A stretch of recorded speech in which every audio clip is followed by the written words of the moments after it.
Je m'appelle Clara, je suis infirmière dans un centre hospitalier. J'ai une vie tout ce qu'il y a de plus banale. Mais pourtant, celle-ci a une petite particularité. Mais nous y reviendrons plus tard. J'étais de garde. Donc après mon service, j'ai décidé d'aller en salle de pause pour y boire un petit café bien mérité. Puis je me suis assoupie un petit moment. Mais j'ai fait un horrible rêve. Dans celui-ci, je rentrais chez moi à pied. Je n'habite pas très loin. Il faisait si froid. Puis tout à coup, je vois un corbillard passer. Il s'arrête à mon niveau. L'homme qui le conduit me regarde fixement, en me disant « Montez, mademoiselle, il reste encore une place. » Je me suis réveillée complètement paniquée par ce que je venais de vivre. Ce cauchemar m'avait perturbée au plus haut point. Mes rêves sont parfois vraiment bizarres. Puis je me suis souvenu que je devais apporter un dossier médical à la morgue pour un patient décédé d'une crise cardiaque. Je déteste les ascenseurs. Ils me font peur. Mais bon, je dois me dépêcher. Je me dirige donc vers celui-ci, malgré le très mauvais pressentiment assez profond qui m'habite. Arrivé à mon étage, la porte s'ouvre. J'allais entrer, mais en levant la tête, tout à coup, j'ai comme un sentiment de déjà-vu. Je reconnais l'homme au corbillard. Il me dit « Montez, mademoiselle, il reste encore une place. » Au même instant, tout mon corps se fige d'un coup. Mon dossier tombe à terre, avec les papiers à l'intérieur. Je ramasse tout en vitesse et me dirige directement vers les escaliers. Ce choix me paraît plus judicieux, au vu des circonstances. Je suis assez perplexe devant cette situation assez bizarre. J'essaie de ne pas tomber, car mes jambes tremblent tellement que c'est à peine si je tiens encore debout.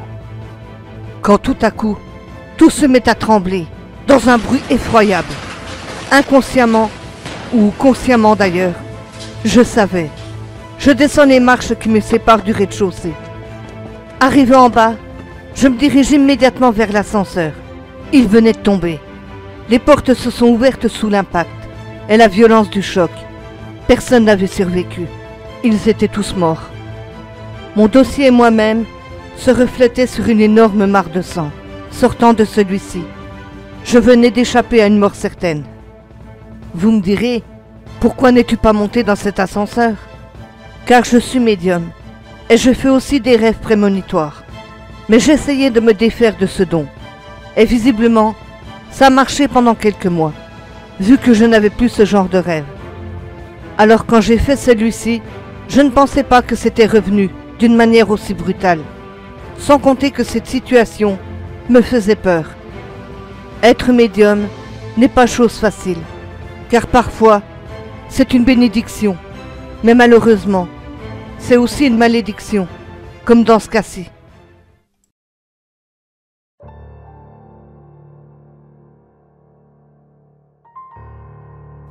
Salut, je suis Abby, de la chaîne Terreur Nocturne Creepypasta FR. Comme son nom l'indique, j'écris des histoires horrifiques, ou encore des sad pasta, histoires tristes. Je couche des mots sortis de mon imaginaire sur du papier. Et cela me plaît beaucoup. La réflexion, la cohérence, l'intrigue, l'action et tout ce qui va avec. Mais pourtant parfois, il me manque un petit quelque chose de très important, comme le ressenti. Enfin, je veux dire, le vrai ressenti. Celui qui nous fait frissonner, qui fait battre notre cœur et qui nous fait vibrer. Au fond, celui qui nous fait se sentir vivants. Dans presque toutes les histoires de tueurs en série, ils disent très souvent la même chose. Enlever la vie procure du plaisir, etc. À les entendre, tuer, c'est atteindre le nirvana.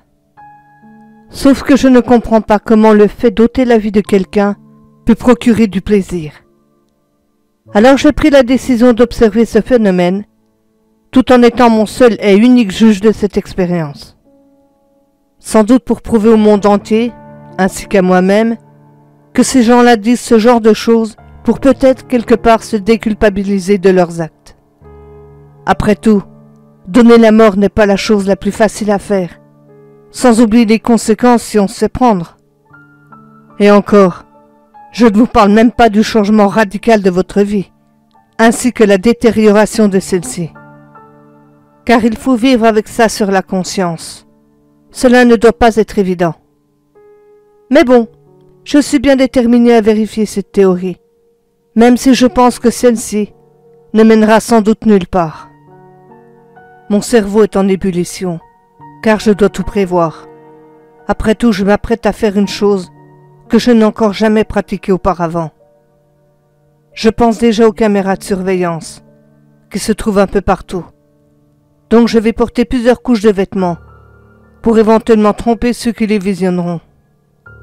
Évidemment, je porterai une capuche, et marcherai en regardant le plus possible le sol. J'avais maintenant tout préparé. Je pense que c'est ce que font tous les tueurs avant d'agir. 4 jours plus tard, je tombe sur une connaissance. Un type assez costaud, mais pas très aidé, et alcoolique de surcroît. Sans compter que c'est le genre de gars méprisable, qui gueule sur tout le monde pour un rien. En somme, le candidat parfait pour moi. Il m'invite de lui-même à prendre un verre, alors qu'il sait que je sors rarement le soir.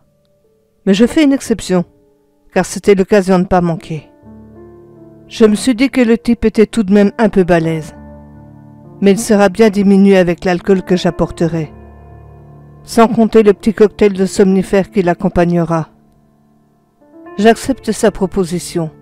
Il me rappelle l'endroit où il zonnait tout le temps. Je sais qu'il y sera seul. C'est un petit terrain vague où personne ne va jamais. Le lendemain soir, je me présente à l'endroit indiqué. Le type était déjà à moitié bourré. Parfait. Cela va grandement me faciliter le travail. Je lui propose mes bouteilles, que j'avais marquées au préalable. Je lui donnais celle avec les somnifères. Et moi je buvais les autres très lentement, pour ne pas me retrouver bourré. Et ça fonctionne plutôt bien. Il me parle de ses projets, enfin de ce que j'en comprends, car il ne l'articule plus très bien. Puis je sors mon couteau. Il n'a même pas eu peur. Il s'est laissé poignarder. Je n'avais jamais soupçonné la rapidité avec laquelle la vie pouvait déserter le corps d'un homme, aussi fort soit-il. Puis je suis rentré chez moi, me disant que ça n'était pas si difficile de tuer quelqu'un. Mais je n'avais pourtant pas ressenti l'extase décrite par tous ces tueurs. J'ai trouvé ça bien, oui, mais sans plus. Fallait-il que je tue de nouveau pour la ressentir à travers mes tripes? Une nuit, je suis allé me balader dans un parc où j'y ai croisé une femme. J'avais emmené un sac en plastique avec moi et aussi mon couteau.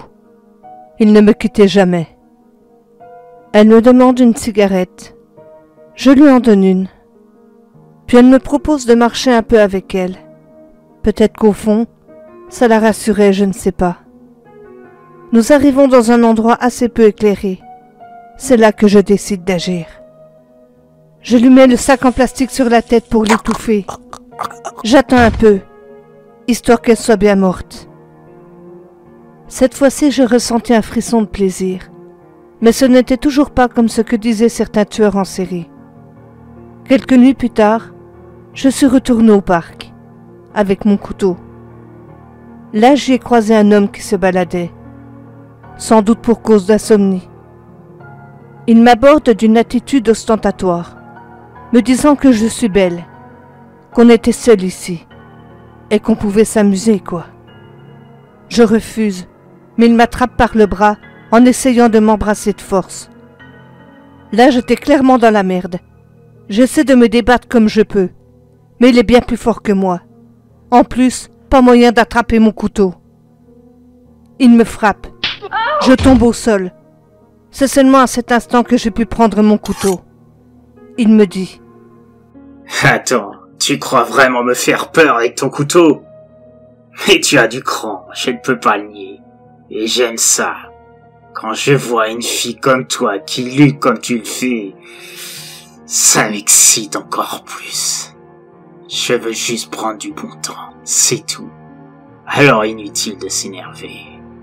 Profite du moment présent. Tu vas voir. On va bien s'amuser, toi et moi. Merde, Je pensais que le couteau l'aurait au moins déstabilisé. Mais non, c'est tout le contraire. Sur l'instant, je me dis que c'est moi qui allais y passer, non lui, comme c'était prévu de base. La seule solution que j'ai est de courir le plus rapidement possible. Mais il me rattrape et me jette au sol. Il prend mon couteau, qu'il balance un peu plus loin. Mais j'ai vu où il était tombé. Le type se met sur moi, en mettant sa main sur ma bouche, pour ne pas que je crie. Un combat à main nue s'engage entre nous. Mais je suis une femme, et j'ai nettement moins de force que lui. La seule chose qui m'est venue à l'esprit, c'est de lui arracher les yeux. Alors c'est ce que j'ai fait. Ensuite, j'ai vite été récupérer mon couteau, et je l'ai planté plusieurs fois. Mais il ne mourait toujours pas. Mais crève, espèce d'ordure! Les violeurs comme toi n'ont pas droit à une seconde chance. Alors crève, bordel! C'est le cas de le dire. Je me suis acharné sur lui, même après sa mort. J'ai continué à frapper. Mais ça ne me suffit pas. J'ai pris une grosse pierre et je lui ai défoncé le crâne avec. Je ne sais pas combien de coups j'ai mis. Tout ce que je sais, c'est qu'à la place de son visage, il y avait un trou énorme, rempli de matière organique et du sang partout.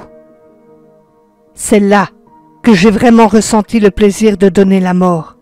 Cette fois, j'y étais enfin parvenu. J'aime beaucoup la direction que prennent les choses. J'ai continué de tuer, tout en ressentant cette satisfaction à chacun de mes meurtres. Maintenant, je connaissais enfin cette douce sensation d'ôter la vie. Ma témérité grandissante était alarmante. J'étais devenue méthodique et constante. Puis j'ai continué mon œuvre avec toujours plus d'enthousiasme. C'était devenu un jeu pour moi. Quand on est seul avec une victime qui est pleine de vie, vibrante, et qu'elle plaide pour sa vie, on devient un dieu. On a pouvoir de vie ou de mort. Et quand on les tue, on entend le dernier son qu'elles émettent. Et on peut en quelque sorte goûter le dernier souffle de cette personne. Il y a un incroyable sentiment de puissance. Et c'est ce qui nous nourrit, après un certain temps. Après chaque meurtre, les tueurs en série perdent un peu de leur conscience, ce qui rend leur prochain crime encore plus facile à commettre. Et ça, je le confirme à 100%. Pour être reconnu en tant que tueur en série, il faut au moins avoir ôté la vie de 3 personnes. J'entre largement dans ces critères. Maintenant, je ne me contente plus de coucher des mots sur du papier, mais je couche aussi des cadavres à terre. Alors dorénavant, quand je vous conterai une creepypasta, demandez-vous si c'est vraiment qu'une histoire que je vous raconte parmi tant d'autres, ou est-elle inspirée de mes propres actes morbides et immoraux.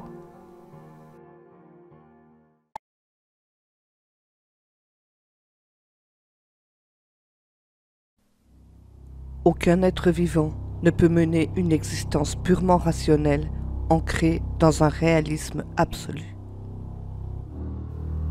Bonjour, je m'appelle Carla.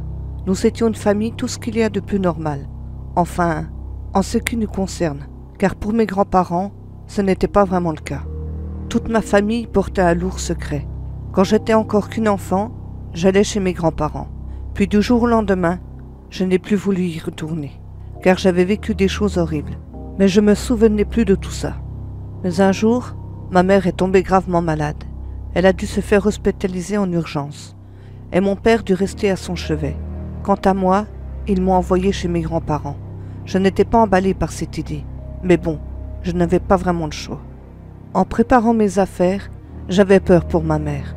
Mais je savais qu'elle était suivie par les meilleurs médecins. Puis nous sommes partis avec mon père chez mes grands-parents. Quand j'ai revu la maison où je n'étais plus retournée depuis maintenant bien des années, quelques primates de souvenirs ont refait surface. Mais pas assez pour me rappeler exactement pourquoi je ne voulais plus y aller. J'étais tellement jeune à l'époque, et ces souvenirs étaient si douloureux que mon inconscient avait créé un compartiment spécial dans ma tête comme pour me protéger de ces événements traumatiques. Tout à coup, je me mets à penser que cette maison paraissait s'être construite toute seule, d'une manière ou d'une autre, comme si elle avait pris les commandes des mains des constructeurs grâce à une motivation très puissante. Son immense tête flottait dans le ciel sans aucune considération pour le genre humain. Cette maison ne connaissait pas la gentillesse. Elle n'y était pas faite pour qu'on y habite. Il n'y avait pas de place pour les humains, ni pour l'amour, ni pour l'espoir. Je ne savais pas vraiment pourquoi j'avais eu cette pensée, cette impression. Mais je ne me pose pas plus de questions que ça. J'étais à peine entré dans la maison que tout était planté dans un décor maussade, glauque et presque hostile. Mes grands-parents étaient vraiment heureux de me revoir. Ils m'ont d'ailleurs fait un accueil fort chaleureux. Quand ils étaient jeunes, ils travaillaient dans les pompes funèbres, centre qui se trouvait d'ailleurs toujours dans la maison, ainsi que la morgue. Et en plus, ils étaient nettoyeurs de scènes de crime. Deux métiers qui se confondaient, mais au final revenaient toujours à la même chose, à savoir la mort. Vous vous demandez sûrement s'ils sont riches. En fait oui, ils le sont, car ce métier était déjà présent dans cette demeure et il se succède depuis des générations maintenant. Ma grand-mère m'emmène dans mon ancienne chambre, là où j'avais vécu une bonne partie des choses traumatisantes de mon enfance, notamment les horribles cauchemars qui peuplaient mes nuits. Rien n'avait changé ou presque. D'une chambre de petite fille, je me retrouve avec un nouveau lit, plus grand, mais pour le reste, rien n'avait bougé. Peut-être un peu la décoration, plus adaptée à une fille de mon âge. Nous redescendons pour prendre le café, quand tout à coup, je tombe sur plusieurs vieilles photos. Je demande alors à ma grand-mère qui étaient ces gens. Elle me répond que c'étaient nos ancêtres. Tout ce que je pouvais dire sur ce mur des tableaux des anciens, c'est que c'était à la fois fascinant et en même temps terrifiant. Chaque fois que je passais devant celui-ci, quelque chose d'assez inhabituel se produisait en moi. Mais j'étais petite, donc je ne pouvais pas l'expliquer. Maintenant, je qualifierais ça d'une immense peur assez prononcée. Mon père explique à mes grands-parents l'effet qu'a la maladie sur ma mère. Mais bien que je sois inquiète, je sais qu'elle est suivie par les meilleurs médecins. Tout à coup, mon père me demande gentiment de m'écarter un peu, pour les laisser parler seuls. Je suis allée dans le salon, où je m'y sentais pas forcément à l'aise d'ailleurs. Enfin, ce fut le cas dans toute la maison. Mais nous y reviendrons plus tard. Je pris un livre dans la bibliothèque, et je m'installe sur un fauteuil. J'entends la discussion à côté, mais je n'y prête pas attention. Tout à coup, un bruit sourd retentit, dans la pièce où je me trouvais. Tout le monde l'a entendu, et avait suspendu leur conversation un court instant.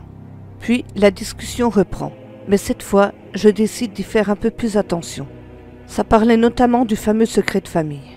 Mon père voulait qu'on en parle tous ensemble, mais mes grands-parents ont préféré décliner, prétextant que je serais au courant bien assez tôt. Les heures passent rapidement, et mon père dut nous quitter.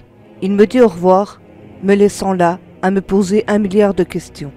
Mes grands-parents avaient du personnel pour s'occuper de la maison et de nous, mais tout le monde partait avant la tombée de la nuit. Pour eux, c'était une règle fondamentale. Personne ne voulait rester dans cette maison la nuit. Je demande à ma grand-mère pourquoi ce départ précipité avant que la nuit tombe. Elle m'a juste répondu « Ah, tu sais, les vieilles superstitions restent aggravées à jamais chez certaines personnes. » Ça n'avait pas répondu clairement à mes questions. Mais j'acquiesce, sans dire un mot. Puis, le moment du dîner arrive. Je me régale de ce délicieux repas, tout en remerciant le personnel de maison qui l'avait préparé. Une femme me regarde en souriant. Une fois celui-ci terminé, la vaisselle faite, le personnel nous demande si nous avions encore besoin d'autre chose, car la nuit n'allait plus tarder à tomber. Mes grands-parents leur disent que non, tout en les remerciant. Le personnel allait quitter les lieux en nous souhaitant une bonne nuit, mais ma curiosité me pousse à aller voir la femme au sourire si gentil. Je lui demande pourquoi ils ne veulent pas rester la nuit. La réponse fut sans équivoque. Elle me dit que cette maison est hantée par des forces si puissantes que même eux les craignent. La femme me demande discrètement de faire attention, puis elle rajoute de ne rien dire à ma grand-mère sur ce qu'elle venait de me dire. Je lui fis la promesse de ne pas en parler. Je me pose pas mal de questions suite à cette entrevue, mais je décide de balayer tout ça du revers de la main, car l'heure du coucher arrivait à grands pas, et je ne voulais pas penser à ce genre de choses, même si je savais qu'il y avait une grande part de vérité dans les récits exposés par cette femme. Mes grands-parents décident d'aller se coucher. Ils me souhaitent une bonne nuit, Elle me demande de ne pas trop traîner pour me coucher. Je leur dis bonne nuit et rajoute que je ne tarderai pas. Pendant ce temps, je vais dans la bibliothèque pour me poser tranquillement devant un livre, attendant que le sommeil me gagne. En cherchant un peu plus loin que ce que laissaient transparaître ces livres, je tombe sur un grand dossier caché parmi les autres livres. Je décide de le feuilleter. Mon Dieu, c'est alors que je tenais entre mes mains l'historique de la maison. Je m'installe sur le fauteuil, puis je commence à lire. Tout cela remontait à des années. La vie de mes ancêtres était écrite sur ce livre, ainsi que leur lot de tragédies. En effet, il y a eu beaucoup de morts dans cette maison. Et je ne parle pas seulement des morts dues à leur métier, mais apparemment, mes ancêtres avaient pour certains perdu la vie dans d'étranges circonstances. Accidents, meurtres, suicides, morts dites suspectes, mystérieuses et incompréhensibles. Cet ouvrage piqua un peu plus ma curiosité, me poussant ainsi à aller plus loin dans mes recherches. Tout à coup, il y est fait une référence sur une porte rouge, tout au bout d'un couloir. Je m'en souviens en effet. Ma sœur et moi avions si souvent essayé de l'ouvrir, mais sans succès. Tout se faisait en cachette, car nous n'avions pas le droit d'aller vers cette porte. Mes grands-parents étaient très stricts à ce sujet. En plus, je me souviens qu'à chaque fois qu'on y allait, une peur inexplicable nous envahissait. Il y avait aussi ce vieux cimetière à côté de la maison, qui d'ailleurs est toujours présent. Tout en continuant de feuilleter cet ouvrage, voilà que je tombe sur certains décès répertoriés dans cette maison, notamment celui d'un homme, tombé du haut de l'escalier. Ils l'ont retrouvé en bas, la tête complètement retournée. Elle avait fait un 360 degrés. Sa femme prétendait qu'une force invisible l'avait poussé. Effectivement, lors de son autopsie, des marques de mains gigantesques avaient été constatées sur le corps. La femme fut immédiatement suspectée. Mais ses mains étaient bien trop petites par rapport à celles retrouvées sur le corps. En plus, à l'extrémité de ses traces se trouvaient des trous, comme si la chose qui l'avait tuée portait des griffes. La mort de cette femme fut d'ailleurs tout aussi suspecte. On l'a retrouvée pendue à un lustre, sauf qu'elle n'avait pas pu se faire ça toute seule, car le lustre en question se trouvait au plafond, dans le vide. Il était bien trop haut pour qu'elle puisse l'atteindre, sans compter que la rambarde de l'escalier n'allait pas jusqu'au lustre. Même si on avait tué cette femme et déguisé sa mort en suicide, ce n'était pas possible non plus. J'en avais vu des morts vraiment suspectes, mais dans cet ouvrage, il n'y avait plus aucun doute. À mes yeux, tous ces décès étaient vraiment mystérieux. Je décide de continuer mes recherches, quand tout à coup, un énorme bruit se fit entendre dans la pièce où je me trouvais. Je regarde tout autour de moi, pour voir si quelque chose était tombé, mais je ne vois rien. D'un seul coup, j'entends des bruits de pas dans la même pièce, sauf que personne d'autre que moi ne s'y trouve. J'entends aussi des chuchotements pas loin de moi, quand tout à coup, une voix me dit très clairement à l'oreille « Va-t'en d'ici, tout de suite !» J'ai vite remis soigneusement le dossier là où je l'avais trouvé, puis j'ai couru à toute vitesse dans ma chambre, où il y régnait une atmosphère malsaine, ainsi qu'un froid glacial. Je me couche en priant, mais à cet instant même, j'entends de nouveau la même voix me dire à l'oreille « Ni ton Dieu, ni personne ne peuvent t'aider. » Je tremblais de peur dans mon lit, puis d'un coup, tout s'est arrêté, mais j'ai mis des heures à pouvoir m'endormir. Le lendemain matin, je me suis levée, avec une étrange sensation de déjà-vu. Mes grands-parents me demandent si j'avais bien dormi. Je réponds un tout petit oui, d'une voix presque inaudible. Je repensais à ce fameux dossier trouvé la veille. Je ne les blâme pas. Après tout, c'est un secret de famille. Sauf que quand nous étions petites, ma sœur et moi, nous leur avions dit que l'on voyait et entendait des choses, mais personne ne semblait y prêter attention. Mais maintenant, je me souviens du choc émotionnel qui avait suivi, forçant ainsi mon inconscient à monter un mur dans ma tête, fractionnant et compartimentant chacun de ces horribles souvenirs.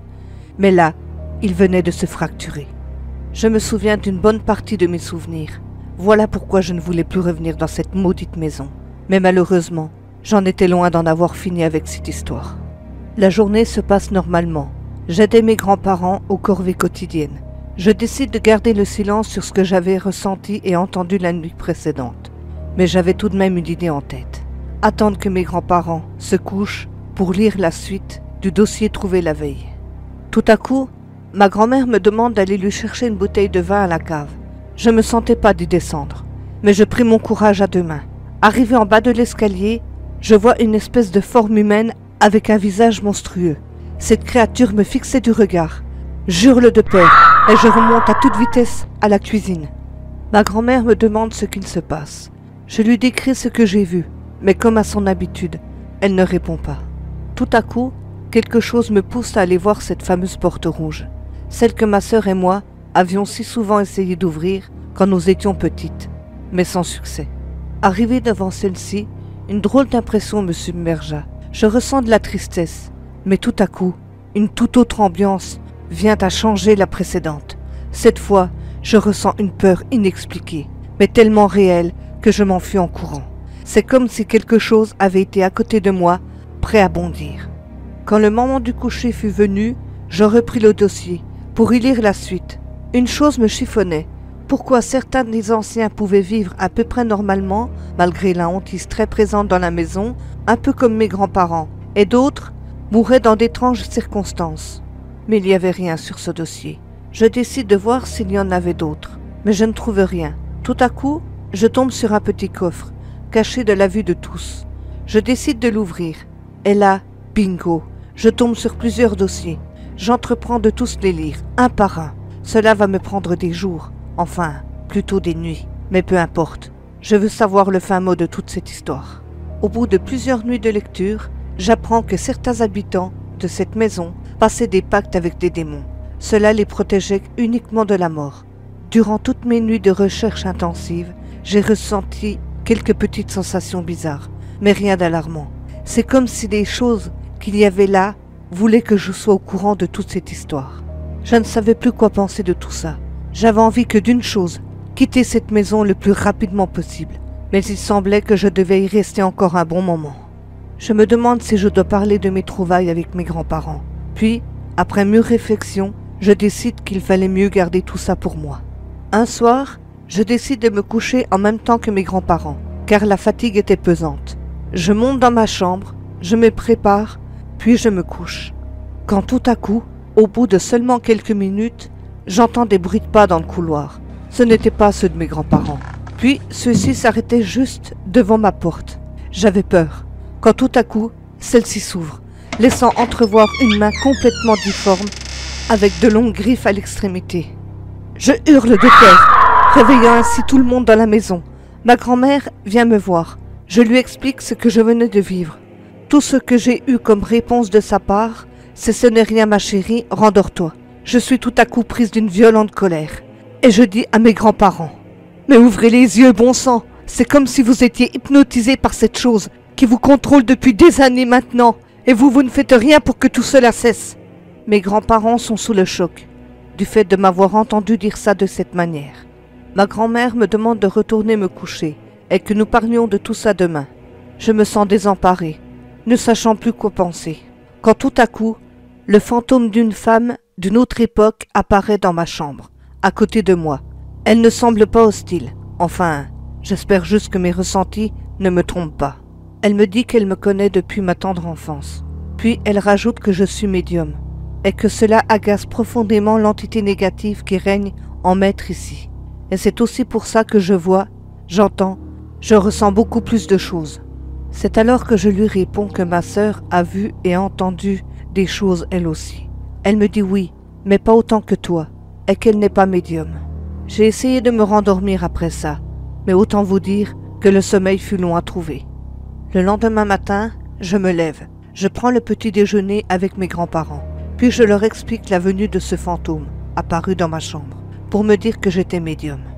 Ma grand-mère me regarde d'un air à la fois surprise et assez triste, car c'est une nouvelle qu'elle voulait m'annoncer elle-même, mais que ce fantôme l'avait prise de vitesse.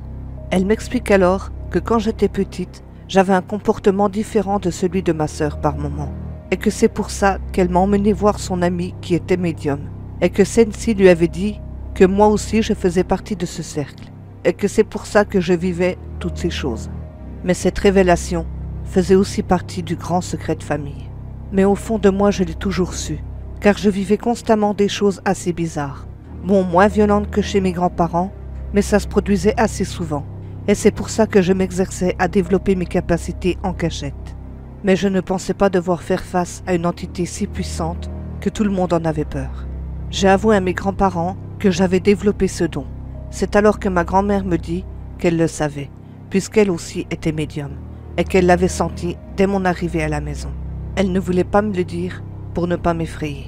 Sauf qu'une de ces médiums a passé un pacte avec une entité maléfique pour vivre sa vie à peu près tranquillement, et que moi, j'étais un être de lumière, et que je le resterai quoi qu'il en coûte. Et cela ne plaisait pas du tout à cette entité, mais peu importe, car la lumière l'emporte toujours face aux ténèbres. Quand le moment du coucher fut venu, j'appréhende un peu, mais je décide pourtant de rester éveillé pour me balader seul dans la maison. Presque instinctivement, je retourne vers la fameuse porte rouge. Là, je la trouve entrouverte. Je décide d'y entrer, mais d'un seul coup, celle-ci se referme violemment devant moi. Je suis surprise. Mais tout à coup, j'entends un bruit dans le salon. J'ai voulu aller voir ça de plus près. Et évidemment, ce n'était pas la meilleure idée que j'ai eue. Là, je tombe nez à nez avec l'entité négative. Elle me regardait d'un air à la fois méchant et amusé. J'ai très vite compris que tout cela allait mal finir. Effectivement, j'avais pas tort. Elle me balance un vase qui va directement s'écraser dans le mur opposé de la pièce. Puis, tout en me fixant d'un regard vide de toute émotion, elle me dit « Va-t'en d'ici tout de suite, ou je te tuerai sans remords. » Je n'avais que 3 ans lorsque ces choses ont commencé à me corrompre. Je n'étais qu'une enfant et pourtant, rien n'arrêtait la voracité de cette chose à imposer le mal. Partout, il y régnait une atmosphère morbide, écœurante et malsaine. Absolument tout me revient en mémoire maintenant. Je me souviens de tout, parce que je l'ai déjà vécu sous les traits d'une petite fille apeurée, incomprise et impuissante. Mais maintenant, je vois que c'est le mal absolu qui règne et impose sa volonté, si puissante que personne ne peut y résister. Cette maison dévorait les âmes, chaque jour un peu plus, ne laissant ainsi derrière elle que le néant, la souffrance et la noirceur. Pourtant, je reste là, devant cette chose qui menaçait de me tuer. Pas pour la provoquer, mais bel et bien pour l'affronter. Je commence à faire une prière pour voir si je pouvais au moins l'affaiblir, mais ça ne servait à rien. Il me fallait me préparer à un combat assez puissant pour détruire cette chose, même si cela n'allait pas être de tout repos. Je décide de monter me coucher, mais l'entité n'en avait pas fini avec moi. Elle a passé la nuit à essayer de me faire peur, faisant claquer des portes, des bruits de pas, des souffles dans le cou, tirant mes couvertures. Bref, tout était fait pour instaurer un climat de malaise malsain. Mais maintenant, je ne craignais plus cette chose. La peur, c'est lorsqu'on renonce à la logique, le renoncement volontaire aux pensées rationnelles. Soit nous nous y soumettons, soit nous la combattons, mais on ne peut pas faire de compromis. Le lendemain matin, j'expose mon plan à mes grands-parents, qui sur le coup sont vraiment mal à l'aise. Mais je les rassure en leur disant qu'avant de me lancer dans un combat qui sera peut-être et sûrement d'ailleurs inutile, vu la puissance de cette force, que j'allais juste essayer de communiquer avec les autres entités présentes dans ce lieu. Je prends quelques jours de repos pour être en forme le jour où je ferai ma petite enquête. Pendant ces quelques jours, ma grand-mère m'avoue que sa médium lui avait dit, à mon sujet, que je serais une femme forte. Elle ne mentait pas quand j'y pense. Mais je savais que ce que je m'apprêtais à faire pouvait être à double tranchant. Mes grands-parents possédaient une autre maison, si vraiment le pire devait se produire. Le grand jour arrive. Je me prépare, physiquement, moralement, psychologiquement, mais surtout, spirituellement. Mes grands-parents m'accompagnent. Nous déambulons dans toutes les pièces de la maison. Je leur transmets ce que je capte. Mais eux, au contraire de moi, affichaient une peur vraiment palpable. Je commence alors mon enquête. Je n'avais pas peur, non, mais une certaine appréhension m'envahissait tout de même. Je dis à haute voix tout ce que je ressens. Il y a tellement de malheur ici, tellement de tristesse, tellement de regrets, de peur, d'angoisse, de culpabilité. Il faudrait parvenir à affranchir ces esprits de la force paramagnétique qui s'exerce dans cette maison. Le mal. Au fond, le mal est une sorte de force comme les autres, une grandeur physique bien réelle et puissante. Certains événements tragiques libèrent une importante quantité d'énergie psychique dans l'environnement, qui peut alors l'absorber, un peu comme une batterie qui stocke de l'électricité. C'est fréquent dans les lieux comme les prisons, les hôpitaux psychiatriques. Toute cette force négative se nourrit de la souffrance et du malheur, Elle attire donc d'autres tragédies. L'énergie qui se dégage de cette maison est plus grande que la somme de tous les malheurs individuels qui s'y sont déroulés. Elle a une volonté. Elle a besoin de montrer qu'elle est là.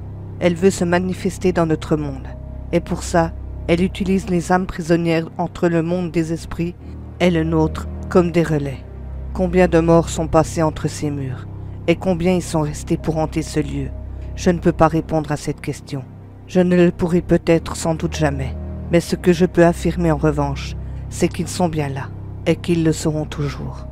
Une fois les messages reçus par les entités prisonnières de cette force maléfique, j'explique à mes grands-parents que la hantise était trop puissante. Elle était constamment nourrie par la souffrance à la fois des vivants, mais aussi des morts, prisonniers de cette maudite maison. Mes grands-parents ont fait le choix de quitter cet enfer définitivement. Vu la puissance de cette chose, elle aurait fini par les tuer eux aussi.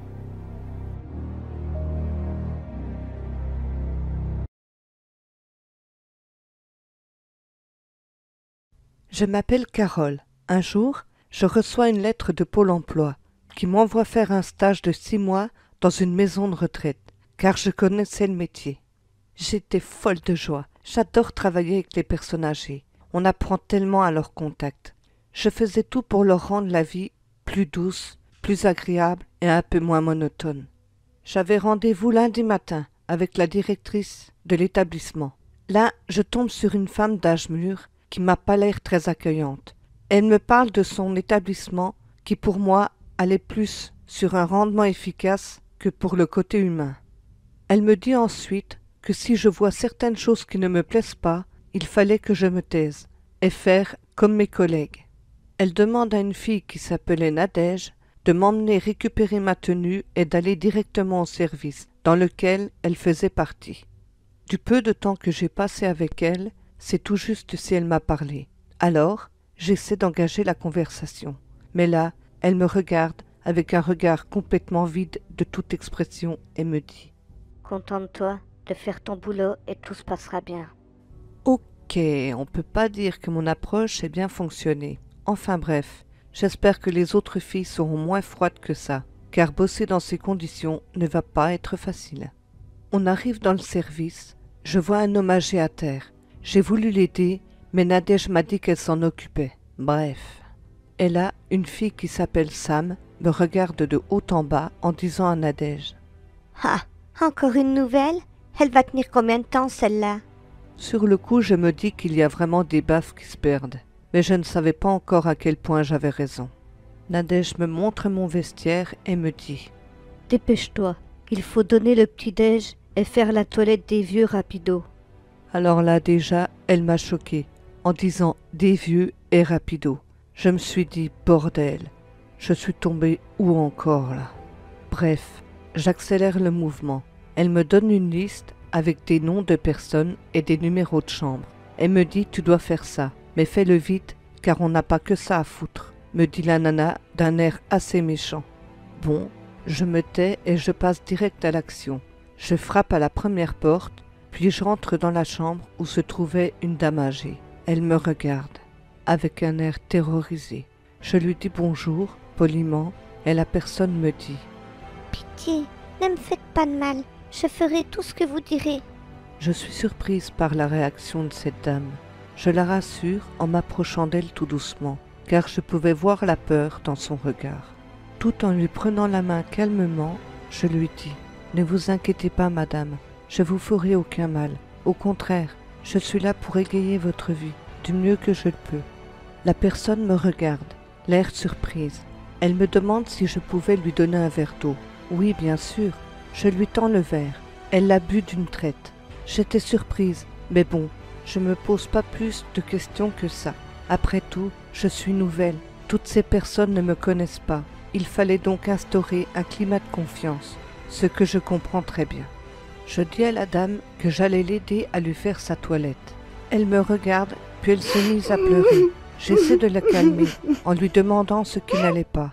Elle me dit que sa couche était souillée depuis cette nuit. Je lui dis alors que ce n'est pas grave, qu'après sa toilette, elle en aura une toute propre. Son regard s'illumina d'un coup. Elle me demande mon prénom. Je lui dis que je m'appelle Carole.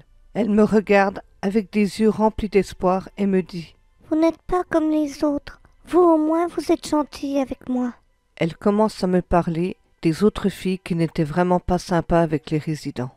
En même temps que nous discutons, je lui dis qu'il faut que je la prenne dans mes bras pour la mettre sur la chaise roulante, pour aller à la salle de bain, faire sa toilette. Elle me demande si je pouvais faire doucement. Je lui dis bien sûr, tout se fera en douceur. Je la prends alors délicatement dans mes bras et je l'emmène à la salle de bain. Je l'installe sur la chaise de toilette, puis j'ouvre l'eau de la douche. Je lui demande si l'eau n'est pas trop chaude ou froide. Elle se met de nouveau à pleurer. Je lui demande pourquoi tant de larmes furent versées en si peu de temps. Elle me répond que jamais on n'avait été aussi prévenant et gentil avec elle depuis qu'elle était là. Mon Dieu, des larmes roulent sur mes joues, que j'essaie de cacher ainsi que mes sanglots. Je comprends alors que la situation est pire que ce que je croyais. Je lui explique que je ne lui ferai aucun mal, ainsi qu'aux autres résidents. Je lui donne son petit déjeuner qu'elle s'empresse d'avaler. Elle me demande si je pouvais lui redonner un morceau de pain, car tout était rationné ici. Mais elle me dit de faire attention, pour ne pas que les autres soignants me voient, car on se ferait engueuler et sans doute insulter si quelqu'un me voyait faire ça. Je suis stupéfaite par cette réaction. Je rassure la dame. Je vais à mon chariot, d'où je prends 2 morceaux de pain, plus un yaourt. Je reviens vite dans la chambre et je lui donne le pain ainsi que le yaourt. Elle me regarde presque avec les yeux d'un enfant rempli d'amour, tout en me remerciant. Je lui dis de cacher ça au plus vite, on ne sait jamais, ce qu'elle fit rapidement, et heureusement d'ailleurs, car nous voyons débarquer Nadège dans la chambre en disant « Bon, tu te manges là? On n'a pas que ça à foutre. Tu as fini avec la vieille là ?» me demanda-t-elle sur un ton haineux. Je lui réponds « Bon, déjà tu dis pas la vieille, car c'est un manque de respect à la dignité des gens. Et tant que tu y es, essaie de me parler sur un autre ton, car moi aussi je peux gueuler. Mais ça va te faire bizarre, alors un conseil, reste à ta place. » Elle me regarde et dit « Tu viens à peine d'arriver et tu commences déjà à nous foutre en retard. Et je parle comme je veux. Si tu es pas contente, c'est pareil. » Je décide de fermer ma gueule et d'encaisser, car me connaissant, tout risque de partir en vrille très vite. Je sors de la chambre de la dame, car oui, Nadège m'avait engueulé devant elle. C'est aussi pour ça que j'ai décidé de me taire, par respect pour la personne. En sortant de la chambre, je fais un clin d'œil à la dame, qui m'en fait un en retour, en levant le pouce en l'air, comme pour me dire « bien joué ». Je continue de faire mon tour dans les autres chambres, constatant le même comportement craintif de chaque résident, que j'essaie de rassurer à chaque fois. Je finis ma journée fatiguée, dégoûtée par ce que j'avais vu, pas parce que j'avais subi les engueulades, mais plutôt par le manque de professionnalisme que j'avais pu constater. Plus les jours passent, plus je m'aperçois que l'établissement multiplie les erreurs. La prise en charge est défaillante, voire inexistante. Moi, j'appelle ça de la maltraitance, parce que la dignité de la personne est touchée. Mais j'étais encore loin d'avoir tout vu. J'y retourne le lendemain, comme à mon habitude. J'avais aussi constaté qu'un homme me surveillait dès le début de mon stage, mais je m'en foutais. Je faisais mon job, comme il le fallait, avec du respect et un professionnalisme irréprochable. Je passe devant une chambre où je vois Sam qui balance une femme âgée violemment sur son lit. La femme hurle. Sam lui répond. « Tu vas la fermer, ta gueule, oui, vieille peau, vieille emmerdeuse. Allez, couche-toi, banne-toi » lui dit-elle avec une méchanceté sans égale. Je rentre dans la chambre comme une malade. Je lui chope le bras pour éviter qu'elle frappe la personne. Elle me dit d'un air vraiment méchant. « Va te faire foutre, toi connasse. Je bosse comme je veux. » Oh putain, dans ma tête tout part en vrille. Je me dis là, c'est bon, je m'allume cette salope sur le champ. Je réussis à me contrôler. Je vais voir si la personne va bien. Je la recouche confortablement, car l'autre pute l'avait fait n'importe comment. Je chope Sam par le bras, en la sortant de la chambre. Elle se met à m'insulter tout ce qu'elle pouvait. J'en ai rien à foutre. Je la plaque contre le mur et je lui mets mon poing dans la gueule en lui disant « Écoute-moi bien, espèce de salope. Je te vois encore une fois faire ça sur une personne âgée et je te tue, c'est clair? Et si tu as vraiment des doutes sur mes intentions, essaie de me mettre au défi pour voir, sale pute. » Nadège se pointe vers nous pour essayer de calmer le jeu, mais je l'envoie chier aussi, car elle fait exactement pareil que l'autre conne. Elle commence alors à me menacer, disant qu'elle voulait aller voir la directrice. Je rétorque aussitôt. Ah ouais? Sérieux? Bah ça tombe plutôt bien ça, car j'aimerais bien aller lui dire comment fonctionne son putain d'établissement de merde. Elle, qui est bien planquée dans un bureau, il y a un vide sidéral entre ce que je connais des autres établissements et ici. Elle me répond qu'ils n'ont pas assez de moyens. Je suis d'accord, mais là je rajoute. Sauf que là, ce n'est pas le manque de moyens, c'est juste de l'incompétence. Elle me dit gentiment d'aller prendre l'air pour me calmer. Mais ce qu'elle ne savait pas, c'est que j'avais déjà entendu les filles parler aux résidents, avec un sérieux manque de respect, voire même les insulter à tout va, et que mon téléphone filmait tout. Le mec, qui me surveillait tout le temps, se pointe vers moi. Il m'attrape par le bras et me fait rentrer dans le local de linge sale. Croyant qu'il était avec elle, je lui dis « Vous voulez quoi? Me foutre dehors? Tant mieux, car je compte pas rester ici. Mais sachez que j'ai des preuves irréfutables. » Il mit sa main sur ma bouche en me disant « Chut, on va nous entendre. Je suis le fils d'une résidente, et ma mère m'a dit que du bien sur vous. Elle vient juste de m'avouer les mauvais traitements qu'elle subissait chaque jour. Je vais vous aider à faire fermer ce mouroir. » Car oui, des personnes décédées par manque de soins et d'attention. J'ai pu en sauver quelques-uns, mais à chaque fois que je voulais aider quelqu'un, je me faisais engueuler. Je m'en foutais, j'y allais quand même. Mais des fois, je ne pouvais pas, alors je m'arrangeais comme je pouvais. Quand j'entendais une sonnette ou quelqu'un appelait, j'allais vite voir la personne pour lui porter secours et assistance. L'homme me dit de le retrouver après mon service qui se terminait dans une demi-heure, au café du coin de la rue. Nous sortons discrètement du local. Il retourne informer sa mère de la situation, mais il la prévient de ne rien changer dans son comportement. On se retrouve au café comme prévu. On décide d'appeler les flics. On leur explique ce qu'il se passe dans l'établissement et que la situation est critique. Nous leur disons que nous avons des preuves à fournir. Ils nous demandent de venir le plus vite possible, ce que nous faisons rapidement. Je lui donne mon téléphone portable, qu'il fait analyser sur le champ. Le flic me demande à quelle heure je prenais mon service le lendemain. Je lui dis vers 6h30 du matin. Il me dit « Ok, c'est parfait, vous allez au boulot comme si de rien n'était. Vous parlez à personne de cette affaire. Nous allons faire une descente demain matin à la même heure. » Le lendemain, je me pointe au boulot, comme prévu. Les flics étaient déjà là, comme les filles d'ailleurs, à qui je lance un sourire narquois assez fier de la situation. Le père de la résidente était là aussi. Mais en levant la tête, j'ai pu voir du mouvement dans le bureau de la directrice. J'en informe immédiatement les flics, qui décident alors d'intervenir tout de suite. Mais nous entendons tous le tir d'une arme à feu dans le bâtiment. La directrice venait de se suicider, incapable d'assumer ses actes face à de telles atrocités commises sur des personnes déjà fragiles et diminuées.